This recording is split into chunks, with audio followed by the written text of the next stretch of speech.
प्यारे दर्शकों नमस्कार। तारीख है आज 22 अक्टूबर 2025, दिन बुधवार, हिंदी तिथि कार्तिक माह शुक्ल पक्ष प्रतिपदा। आइए नजर डालते हैं हमारे प्यारे राज्य हिमाचल प्रदेश की तमाम बड़ी खबरों पर। वीडियो शुरू करने से पहले कमेंट बॉक्स में जय हिंद लिखकर हमें सपोर्ट करें। तो चलिए शुरू करते हैं। मुख्यमंत्री सुक्खू बोले, चिल्ड्रन ऑफ द स्टेट की उच्च शिक्षा का पूरा खर्च उठाएगी सरकार। मुख्यमंत्री सुखविंदर सिंह सुक्खू ने बालिका आश्रम के बच्चों के साथ दिवाली मनाई। उन्होंने कहा कि 12वीं कक्षा की पढ़ाई पूरी होने के बाद भी सरकार इन बच्चों की उच्च व व्यावसायिक शिक्षा का पूरा खर्च उठाएगी। इसके अलावा भविष्य में इन बच्चों को और सुविधाएं प्रदान की जाएंगी। उनकी फीस के साथ साथ हॉस्टल व वस्त्रों का खर्च सरकार वहन करेगी। उन्हें 4,000 रुपए हर माह भत्ते के रूप में प्रदान किए जा रहे हैं। सरकार हर संभव कोशिश कर रही है कि अपने माता पिता को खोने वाले ये बच्चे आत्मनिर्भर बन सकें और आत्मसम्मान के साथ जीवन को व्यतीत करें। सुक्खू ने कहा कि आश्रम की बालिकाओं को देश भ्रमण का अवसर भी प्रदान किया जा रहा है। सुक्खू ने शिमला के नजदीक बालिका आश्रम का दौरा कर आश्रम की बालिकाओं को दीपावली पर्व की शुभकामनाएं दी। बालिकाओं को मिठाई और उपहार भी वितरित किए गए। इसके बाद उन्होंने अपने सरकारी निवास ओक ओवर शिमला में दिवाली मनाई। सुक्खू ने कहा कि प्रदेश सरकार ने अनाथ बच्चों की शिक्षा और देखभाल के लिए मुख्यमंत्री सुखाश्रय योजना शुरू की है। इसके अंतर्गत 27 वर्ष की आयु पूरी होने तक इन बच्चों की पढ़ाई समेत अन्य सभी खर्चों को एक अभिभावक के रूप में सरकार पूरा कर रही है। 2 दिनों मैदानों में बारिश व ऊंचाई वाले क्षेत्रों में बर्फबारी की संभावना। पश्चिमी विक्षोभ के सक्रिय होने से बुधवार को राज्य के ऊंचाई वाले इलाकों में हल्की बारिश और बर्फबारी हो सकती है, जबकि 23 व 22 अक्टूबर को मैदानी इलाकों में कुछ स्थानों पर हल्की वर्षा व उच्च पर्वतीय इलाकों में बर्फबारी के आसार हैं। इसके बाद 24 से 27 अक्टूबर तक पूरे प्रदेश में मौसम शुष्क रहने की संभावना। बुधवार को चंबा, कांगड़ा, मंडी, शिमला, सोलन व सिरमौर जिलों में गरज चमक और बिजली गिरने का येलो अलर्ट जारी किया गया। वहीं 22 अक्टूबर को चंबा, कांगड़ा, सिरमौर जिलों में गरज चमक व बिजली गिरने का येलो अलर्ट रहेगा। धामी में एक दूसरे पर पत्थर बरसा निभाई अनोखी परंपरा। इंसानी खून से किया मां भद्रकाली का तिलक, पहले होती थी नरबली। हिमाचल प्रदेश के जिला शिमला में दिवाली के बाद मंगलवार को अनोखी परंपरा निभाई गई। जिला शिमला की धामी में अनोखी परंपरा वाला पत्थर मेला मनाया गया। शिमला से करीब 30 किलोमीटर दूर हलोग में पत्थरों की खूनी परंपरा का खेल खेला गया। नरबली से शुरू हुई परंपरा पशु बलि के बाद पत्थरों के खूनी खेल तक सिमटी है। इस खेल को देखने के लिए हलोग में हजारों लोग एकत्रित हुए। राज परिवार के साथ कचैड़ू, तुनड़ू, दगोई, जठोडी खुंद के लोग शामिल थे, जबकि दूसरी टोली में जमोगी खुंद के लोग शामिल थे। हिमाचल में तहसीलदारों ने की पुलिस सुरक्षा की मांग। विधायकों को भी कुछ साल पहले ही मिला है पीएसओ, सरकार से उठाई मांग। हिमाचल प्रदेश में राजस्व सेवाएं देने वाले तहसीलदार स्वयं को असुरक्षित महसूस कर रहे हैं। सचिवालय से एक पत्र पुलिस मुख्यालय पहुंचा। इस पत्र में तहसीलदारों पर जिम्मेदारियों को देखते हुए पुलिस सुरक्षा मुहैया करवाने के संबंध में स्थिति का आकलन कर विस्तृत रिपोर्ट भेजने को कहा गया। इस तरह की मांग तहसीलदारों की ओर से समय समय पर होती रही है। देखना यह है कि पुलिस सुरक्षा की मांग को लेकर पुलिस महकमे द्वारा क्या रुख अपनाया जाता है। 23 अक्टूबर को नहीं, अब इस दिन होगी सुक्खू कैबिनेट की मीटिंग। तारा देवी शिमला रोपवे को मिलनी है मंजूरी। मुख्यमंत्री सुखविंदर सिंह सुक्खू की अध्यक्षता में मंत्रिमंडल की आगामी बैठक अब 25 अक्टूबर को होगी। पहले इस बैठक का आयोजन 23 अक्टूबर को होना था, लेकिन अब ये 2 दिन बाद होगी। मंत्रिमंडल बैठक में 13.79 किलोमीटर लंबे तारा देवी शिमला रोपवे प्रोजेक्ट को मंजूरी मिल सकती है। ये प्रोजेक्ट शिमला के 15 स्टेशन को जोड़ेगा, जिसके सिरे चढ़ने पर शहर में यातायात की समस्या से निजात मिलेगी।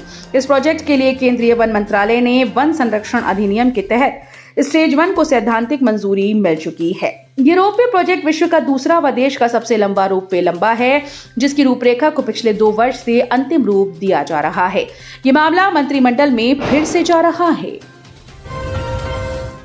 मनाली मैराथन में दौड़ेंगे देश विदेश के 700 धावक। हिमाचल प्रदेश के मशहूर पर्यटन स्थल मनाली में तीसरी मैराथन 26 अक्टूबर को आयोजित होगी। इसमें देश विदेश के लगभग 700 धावक भाग लेंगे और मनाली व रोहतांग की बर्फीली वादियों में अपना दम दिखाएंगे। मनाली मैराथन के मुख्य आयोजक प्रवीण सूद ने बताया कि इस मैराथन का आयोजन 6 कैटेगरीज में किया जा रहा है। 1 किलोमीटर की दौड़ छोटे बच्चों की होगी। इसके अलावा 5 kilometre, 10 kilometre, half marathon, full marathon और अल्ट्रा मैराथन की होगी। मैराथन में धावक सुबह मनाली से रोहतांग के लिए दौड़ेंगे और शाम को वापस मनाली आएंगे। इस मैराथन का मकसद क्लीन मनाली, ग्रीन मनाली व पर्यावरण स्वच्छता का संदेश देना है। इस साल 60 लाख सेब पेटी कारोबार, बरसात के बाद भी बढ़ा व्यापार, शिमला किन्नौर में सीजन समाप्त। एपीएमसी शिमला किन्नौर की जिला की फल मंडियों में सेब सीजन पूरी तरह से समाप्त हो चुका है।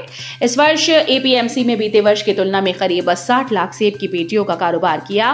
मौसम अनुकूल रहने के कारण सेब की पैदावार बढ़ी, लेकिन मंडियों में कम दाम मिलने से बागवानों को अपेक्षित लाभ नहीं मिला। बीते वर्ष 20 किलो की सेब की पेटी अधिकतम 5,000 में बिकी थी। इस वर्ष इसकी कीमत अधिकतर 4,200 रुपए रही। सरकार ने MIS के तहत सेब खरीद केंद्र देर से खोले। इससे कम गुणवत्ता का सेब मार्केट में आया और दाम गिरने का कारण बना। आपदा प्रभावितों को विशेष राहत पैकेज देने की तैयारी में सरकार, इस जिले से होगी शुरुआत। दिवाली के बाद राज्य सरकार आपदा प्रभावितों को विशेष राहत पैकेज देने की तैयारी कर रही है। मुख्यमंत्री सुखविंदर सिंह सुक्खू ने इसे लेकर उच्च अधिकारियों से मंत्रणा की, जिसमें अतिरिक्त मुख्य सचिव के पंत विशेष रूप से उपस्थित थे। जानकारी के अनुसार सरकार आपदा से सबसे अधिक प्रभावित जिला मंडी से इसकी शुरुआत कर सकती है। मानसून की अवधि के दौरान प्राकृतिक आपदा ने इस बार सबसे पहले मंडी जिले में कहर बरपाया, जिसमें सिराज विधानसभा क्षेत्र सबसे अधिक प्रभावित रहा। इसमें जनधन की भारी क्षति हुई। प्रदेश में प्राकृतिक आपदा में करीब 454 लोगों की जान गई और 50 से अधिक लापता हैं। कुल मिलाकर आपदा से 7,000 करोड़ रुपए का नुकसान हुआ।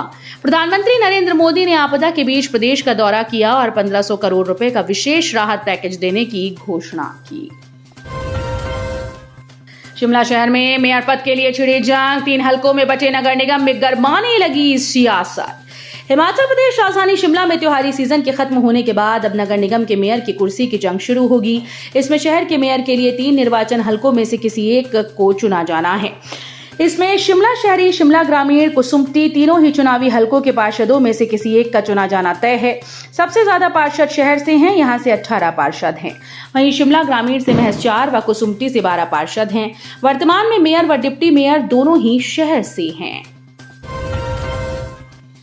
ग्रामीणों ने खेत में ऐसा काम करते रंगे हाथों पकड़ा युवक, पहले जमकर की धुनाई, फिर किया पुलिस के हवाले। ऊना जिले के उपमंडल अंब के गांव नंदपुर में ग्रामीणों ने एक युवक को ट्यूबवेल की मोटर चोरी करने के प्रयास में रंगे हाथों पकड़ लिया। नशे की लत पूरी करने के लिए आरोपी इस वारदात को अंजाम दे रहा था। गुस्साए ग्रामीणों ने आरोपी की जमकर धुनाई करने के बाद उसे पुलिस के हवाले कर दिया। जानकारी के अनुसार एक ग्रामीण साइकिल पर खेतों की ओर से गुजर रहा था। उसने देखा कि एक ट्यूबवेल के पास कोई अनजान व्यक्ति संदिग्ध गतिविधियों में लिप्त है। शक होने पर उसने तुरंत आसपास के लोगों को इसकी सूचना दी और सूचना मिलते ही ग्रामीण मौके पर इकट्ठे हो गए।